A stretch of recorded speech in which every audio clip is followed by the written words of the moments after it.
Hello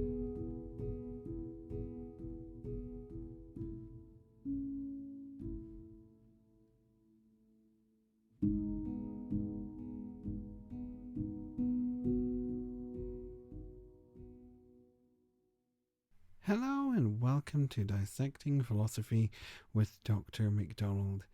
In this episode, we're going to be discussing the section of reading and writing in Nietzsche's Thus Spoke Zarathustra. So we're going to be looking at exactly what is reading and writing for Nietzsche, what distinguishes them, what makes a good book and a bad book. And we also have a wee discussion talking about social media.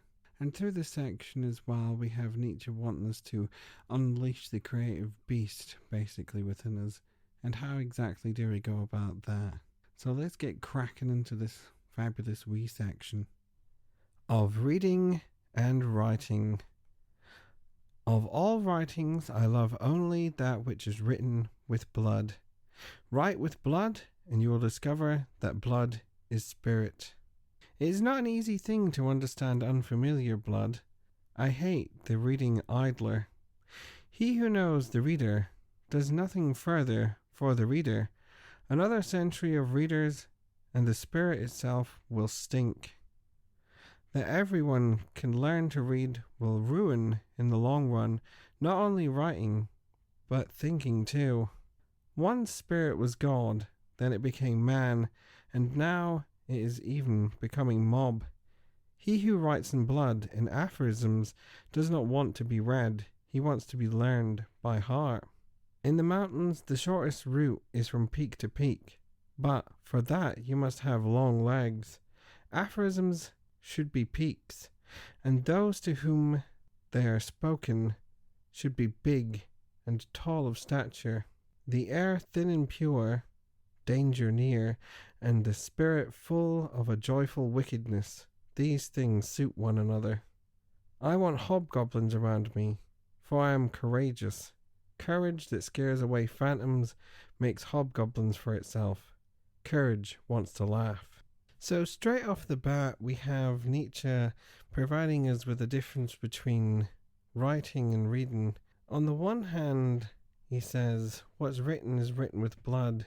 And for the reading aspect, if all what writers did was adhere to what readers wanted, the writing will stink. So from that we can have quite a good picture of what Nietzsche's distinction between reading and writing really entails, and that is that writing requires belief, passion, conviction, and thought, whilst as reading itself is something that's very passive, doesn't require any thought.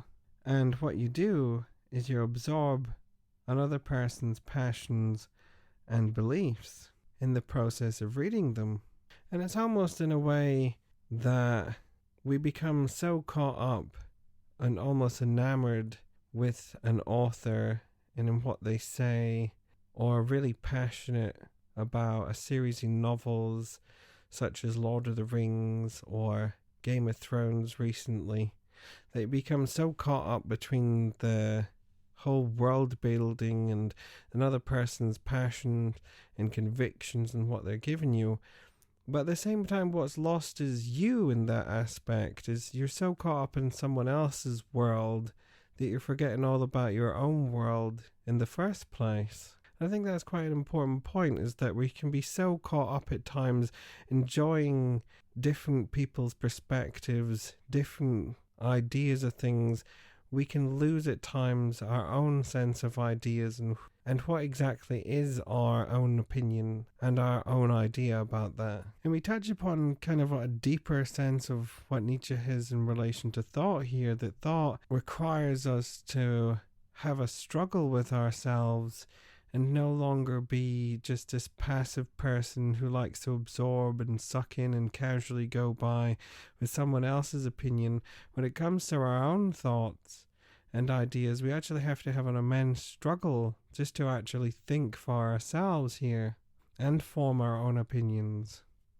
And from all that as well, you can get an idea of what exactly would make a good book and a bad book for Nietzsche, in the sense of that a bad book would submit exactly to the reader's expectations, becoming incredibly passive and require absolutely no thought whatsoever from the reader.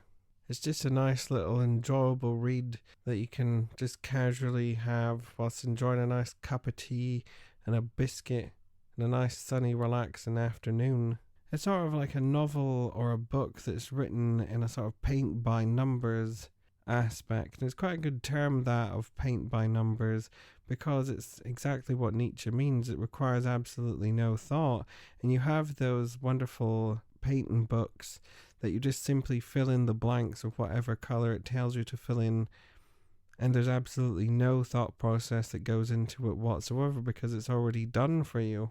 And then we have, on the other hand, what makes up then an idea of a good book should be one that challenges our expectations, where we don't see necessarily the plot going in the direction where we thought it was going to go, or requiring us to actually force us to think at times as well, and challenge our views and to reevaluate our own opinions about things.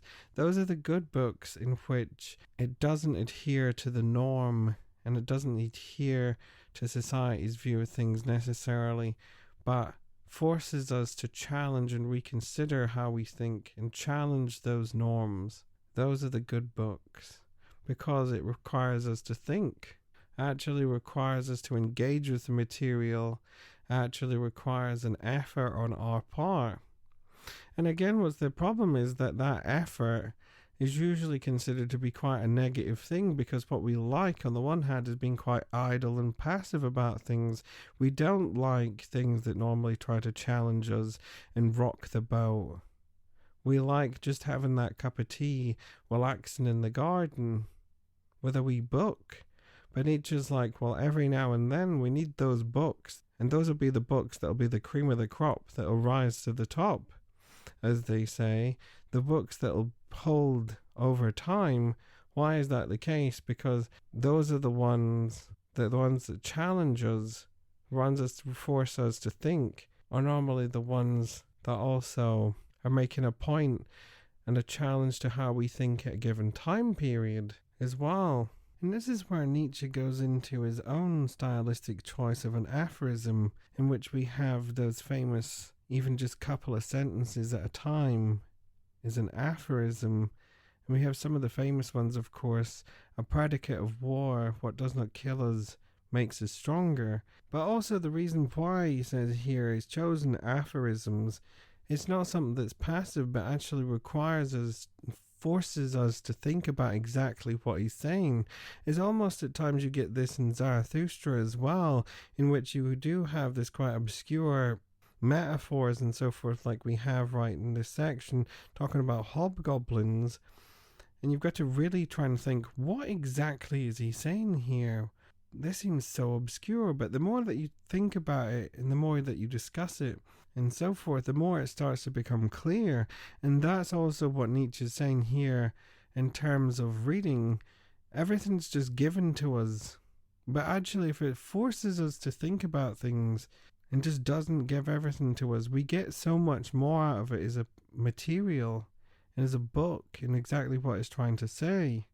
And from that, of course, we have that wonderful point in which Nietzsche also wants to say as well, that we don't ever have to just read and understand a thing in one given way, but we can always have that affirmation of lots of different perspectives and views of how you can read those aphorisms and understand his philosophy. It should never just be this concrete thing. And it's also the point in which you get in philosophy itself. It's kind of like, well, why don't you just skip to the last bit of the argument altogether? Because if the start of the book's going to be all the start, you can just skip pretty much to the end and you'll get to the point where you need to get to. You get that in traditional philosophy, like in Descartes, for instance. You could just pretty much more or less skip straight to the end. And Nietzsche sort of challenges that as well, as saying, well, you can't really skip this, can you? You have to read pretty much everything back to front, because if you don't, then you're going to miss out on something.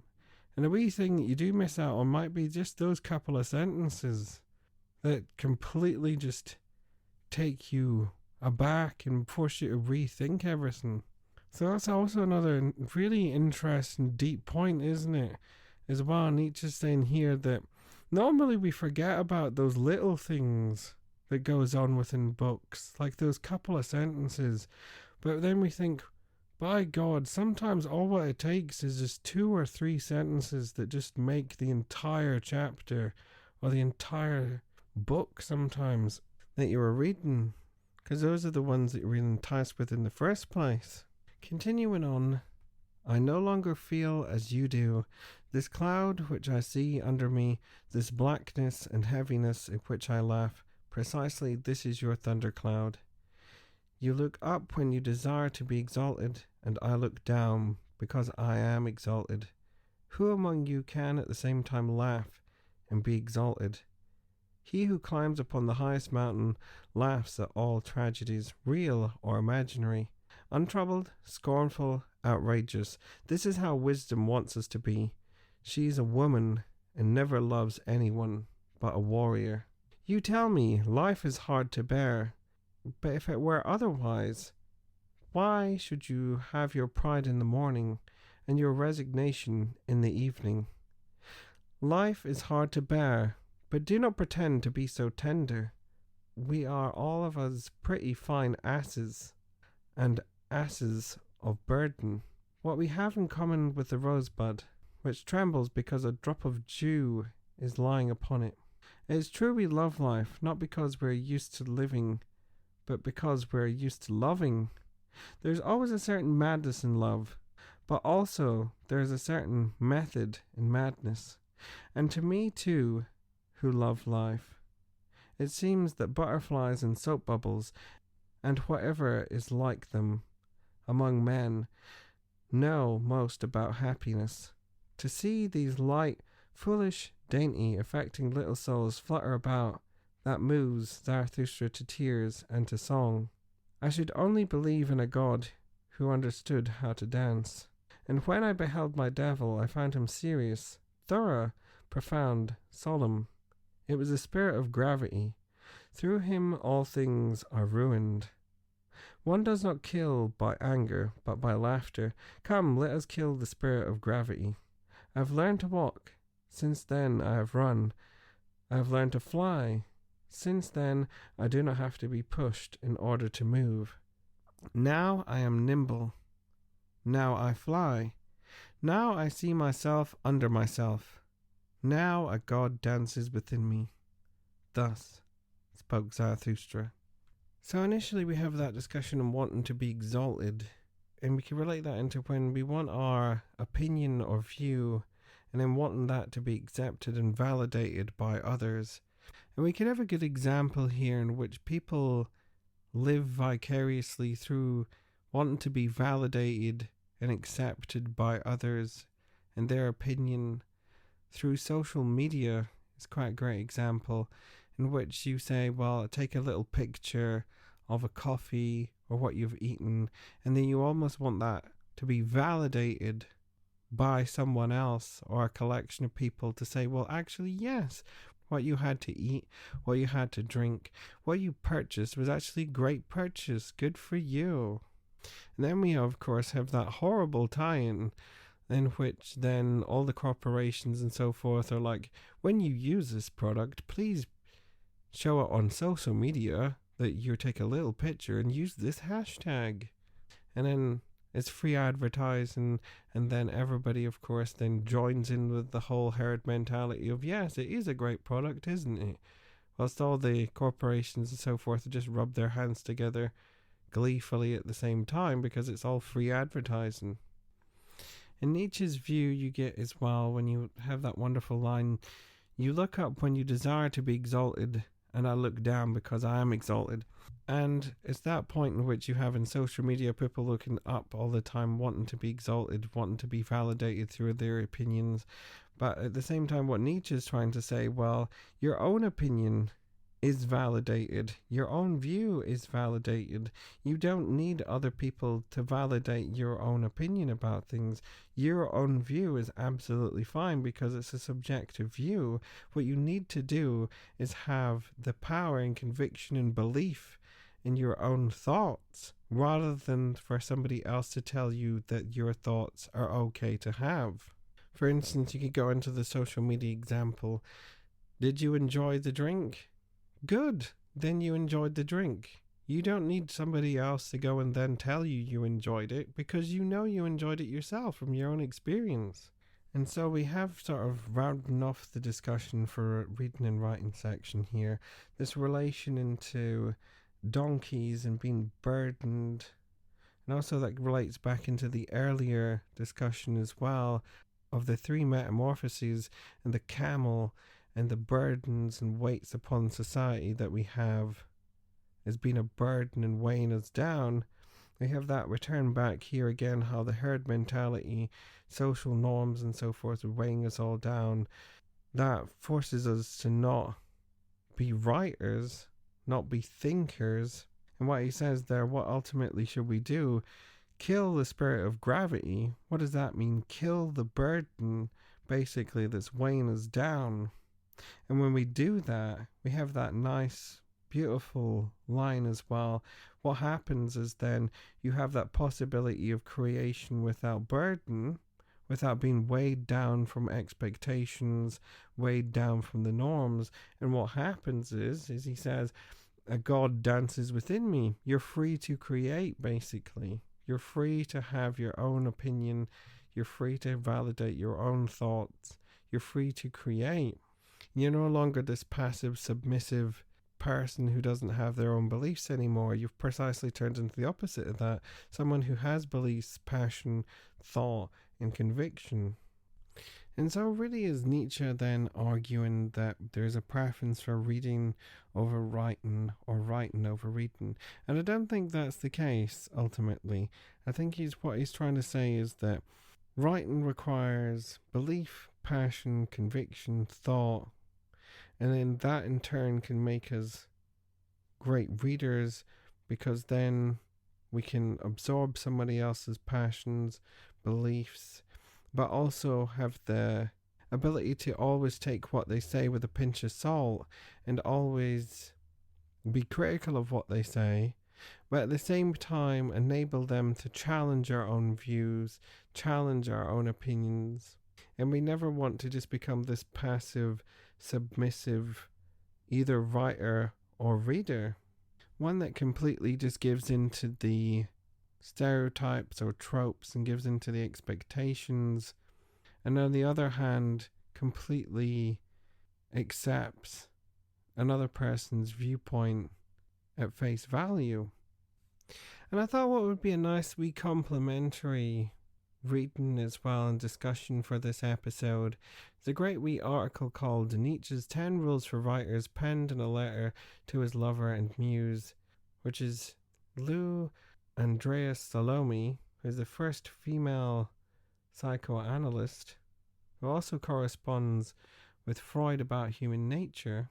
And this is a nice wee article from the website brainpickings.org, as well as it says here, smitten with a 21-year-old Andrea Salome, Nietzsche decided to make her not only his intellectual protege, but also his wife, allegedly proposing marriage at only their second meeting earlier that year of 1882.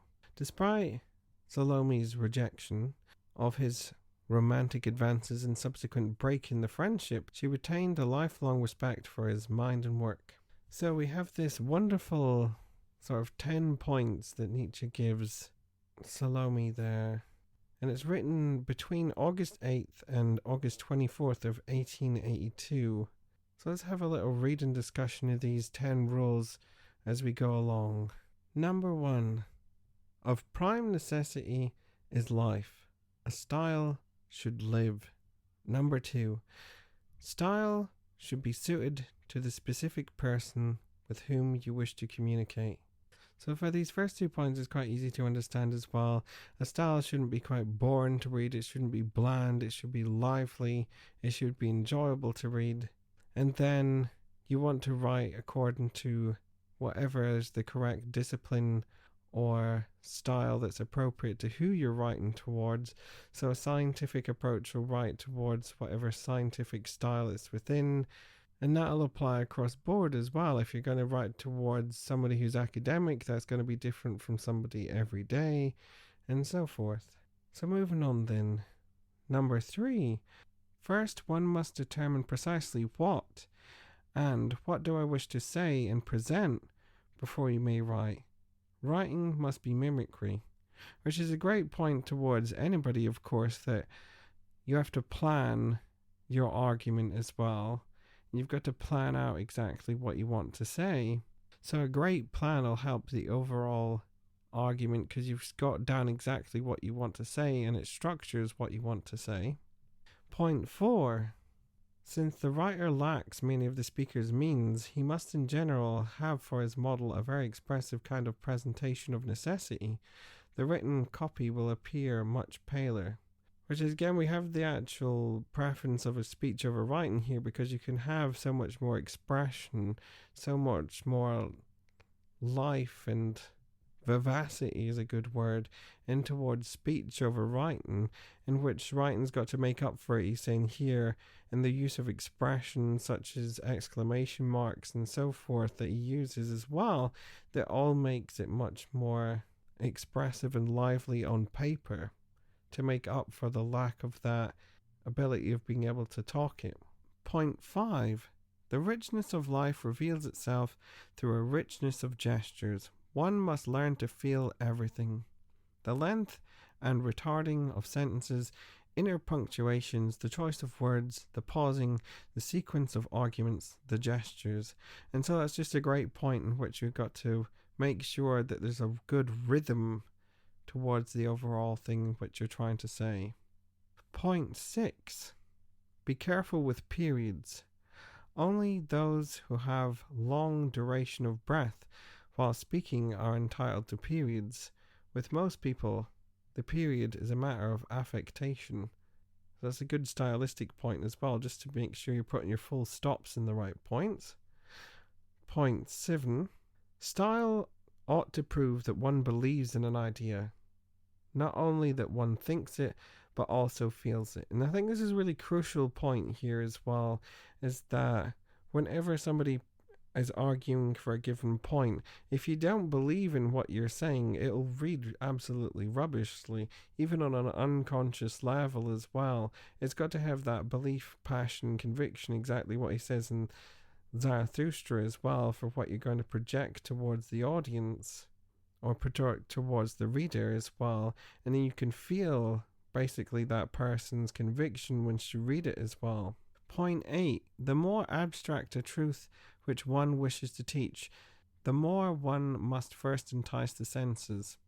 So this is a great point, especially dealing with such complex subject like philosophy at times as well, when it can get into such abstract concepts and ideas. It just makes sense for you to move towards an easy to understand, absolutely almost ridiculously simple examples as well, in order to break down the complexity of it, and also being able to make sure you're able to explain it in an absolutely everyday sense as well, in which is a great way to try to explain for instance Plato's whole metaphysics of the idea, in which you have the great example of Plato's cave and the prisoners in Plato's cave, because suddenly you take these abstract things and then you put them down into an everyday example. It makes it much more relatable and easy to understand for people.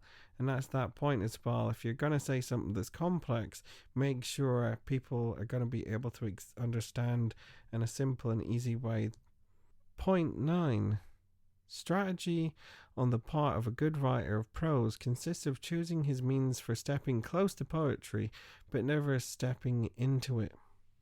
So I think Nietzsche is saying as well is step close to poetry means make sure what you're saying sounds really good, but make sure you're not just going overboard with it and over the top, but make sure it sounds pleasant for the listener to read and like you become enamored with it so much, like poetry. Point 10. It is not good manners or clever to deprive one's reader of the most obvious objections. It is very good manners and very clever to leave it to one's reader alone to pronounce the ultimate quintessence of our wisdom.